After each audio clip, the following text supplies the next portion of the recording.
Kick's trying to come for Twitch. Oh God. They're coming for Twitch. Obviously, anybody who's been paying attention, Twitch made some missteps about a week and a half ago. Brother, that's an understatement. Pete, will you please let everybody know what Twitch did? Okay. So Twitch has, they do 50-50 split for sub revenue for affiliates. That's been a thing for a while. Whenever you hit partner, which is 75 concurrent viewers and a few other metrics, which is a pretty good thing to hit. If you're partner, that's pretty good. They would do, it used to be under an NDA, you couldn't discuss it, but mostly it was like a 70-30 split. You'd keep 70%, not bad. They rolled that back to 50-50 for partners and affiliates, and people were like, well, why even do partner? Yeah. Along with some other changes, yes, Twitch caught a lot of flack, so much flack, and they were like, oh, well, hey, hold on, we've got this thing for you. What I liked was they were like, oh, sorry, that wasn't actually what we were trying to do. It was a mistake. Yeah, oopsie. It was they said, poorly communicated. Poorly communicated. Here's what we meant to say. So they're like, now introducing this new program called Partner Plus. And people were like, oh, okay, I'll listen. And they posted the rules for it. Now with Partner Plus, you have to have 350 recurring subs, monthly subs. Doesn't count Prime subs and doesn't count gifted subs. It has to be a person, singular person, subscribing with their money. 350 subs or more, and you have to apply for it every year. After 12 months, it rolls off. Somebody did the math, looked it up. The only people that this would pertain to, like apply to, are the top 1,000 streamers on Twitch. Only the top 1,000 streamers on Twitch can get the 70-30 split in this Partner Plus program. So once that came out, everybody was like, this is not a W. This is actually worse, more insulting that you're further causing this to happen. And I actually saw Rubber Ross, who I love. You may be familiar with him from Game Grumps. He's an animator. He lit them up on Twitch. Oh, yeah. He was like, you're doing this and you don't have any discoverability options, whatever, for new streamers. And I've seen it over the last 5 or 6 years. Discoverability on Twitch is low. So yeah, there you go. There's the explanation of what Twitch did. Now, Kick. I'm going to kick it over to you. So Kick has made now, in the last week, Kick has made 2 huge deals, right? One, what we know is it was at least $100 million to xQc to bring them over to Kick, right? Now, you were telling me that that's not even exclusive. xQc is allowed to stream to other platforms. He is allowed to stream to other platforms. They just wanted him there. Okay, so $100 million for that. And then this morning it was broken out. Amouranth has also signed a deal with Kick, which will be, I'm sure, of significant sum of money. And don't harsh on Amouranth. She's smart as hell. Oh, she has not disclosed the amount, probably for a good reason. Yeah, because I actually wouldn't be surprised if it's more than what they gave xQc. And do you want to say what their split is in revenue for subscriptions? I didn't actually. It's like 80-20 or keep going. 90-10? 95-5? 95-5. So, okay. So now this is what's been happening the last couple of weeks, and now we're going to get into the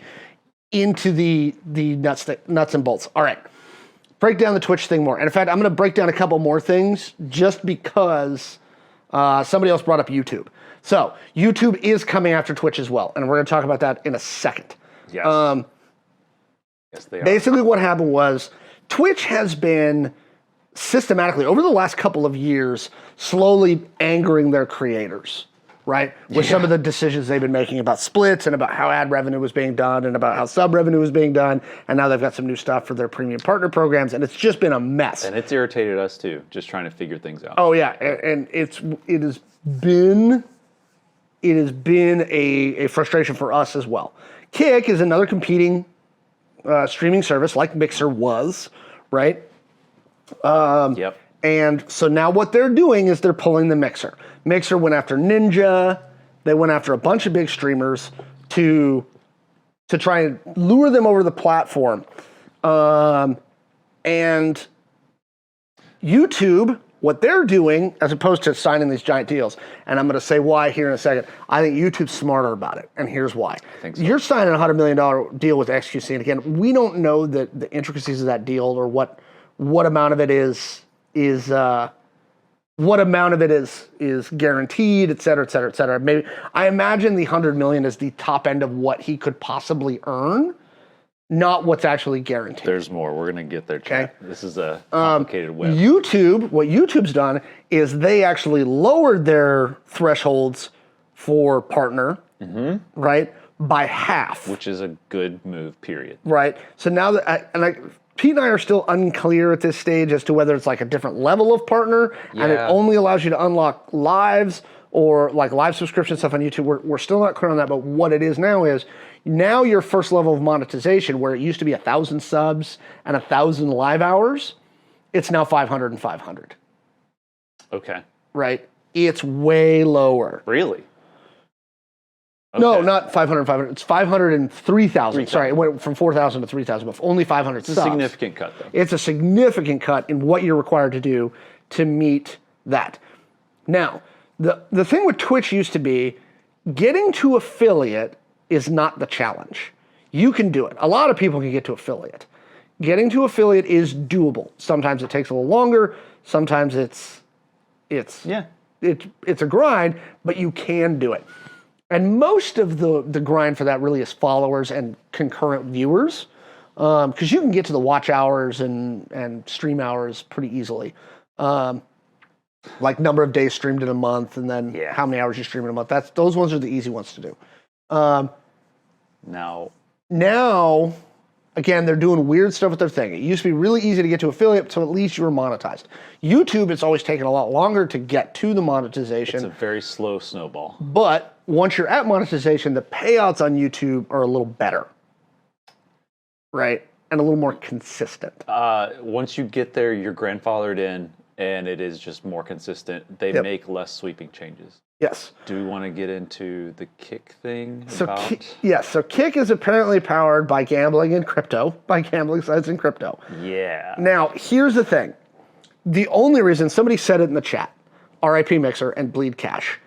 So yes, that's what Kick is doing right now. They are bleeding cash. Yep.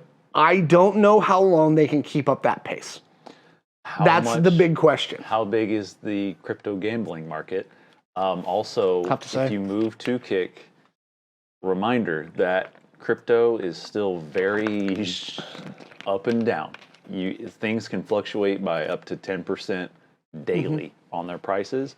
And if the crypto market tanks again, that capital that's funding that site, gone. So whereas Mixer was owned by Microsoft and they were like, hey, in a month and a half, we're shutting it down. You guys should go to Facebook Live, whatever. With Kick and how rapidly that market can deteriorate, you could try to sign on tomorrow and it would be done. I don't know. So I don't think Twitch is bleeding cash anymore. Again, I would have to sit down and look at their 10K to get it. I don't think Amazon keeps Twitch around this long if they're still bleeding cash. So I think Twitch is probably a profitable venture for Amazon at this point, or they would have dumped it. Amouranth made a good point about that. Go ahead. As far as them not being profitable, she said you need to think of ways to bring in more money. You don't cut your content creators' pay to make yourself profitable and keep squeezing them. Yeah.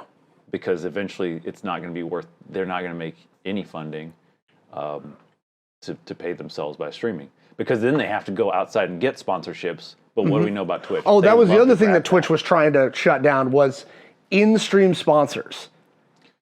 Right? That was the other thing, and I can't tell you. My eyes almost rolled a 360-degree turn in my head. When they were like, no more in-ad sponsorships. No more. Or in-stream. Your logo for your stream can only be, they said, 3% of the screen. I was like, okay, OBS doesn't have a percentage of my screen metric here. I get pixels. Am I supposed to whip out a calculator? Yeah, that's what they want. Yeah. Whip out that calculator and tell us what it is. The problem with Kick also is if you're very socially minded. They're Elon stands, but also there's some straight up like gambling streams on there. I've heard tell of people just straight up doing coke on stream. Like it's the Wild West. And with that, which is why we haven't moved to Kick yet. You may get some chatters that you don't want to interact with. Yeah. So. Somebody brought up like it's a good time to get in on Kick and get your stream niche before others come over. Yes, but I agree.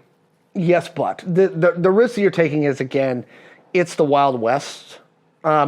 Using Prime does give streamers money, to answer the question. Yes, using your Prime sub does give us a chunk of revenue. I think we get a 50-50 split still. We get 50-50 split on Prime. Until, and the thought is, with this whole thing, with the way Twitch is going, they're going to try to eventually, the speculation is they're going to try to eliminate Prime subs eventually. Because it's just costing them money. Yeah. So, yeah, it doesn't count towards some metrics. Prime subs are weird. Like, if you have them, drop them. Yes. Oh, for sure. Helpful. It still helps the streamer. But Twitch is being super cagey about it. Yeah. So we're not really. Yeah. Again, we're kind of holding off on the move to Kick. We had a discussion and we were like, yeah. I'm not gonna do Kick for us yet until they have some sort of like safeguards in place, because we just don't. Seeing chat is one thing, but you start inviting in, if somebody's like doing coke on stream and whatever, this is a platform to get people in the doors of the store and get that. And then once you get kind of that people coming in, they're not going to mesh super well with you all. If you're just trying to grow your platform and start out streaming, by all means, go do that. And if Kick does crash and burn, you can just announce to your people that you're moving over to another platform. Yeah, maybe 50% of them will follow you, but you've already got that base there. So if you're starting out streaming, I would definitely recommend it.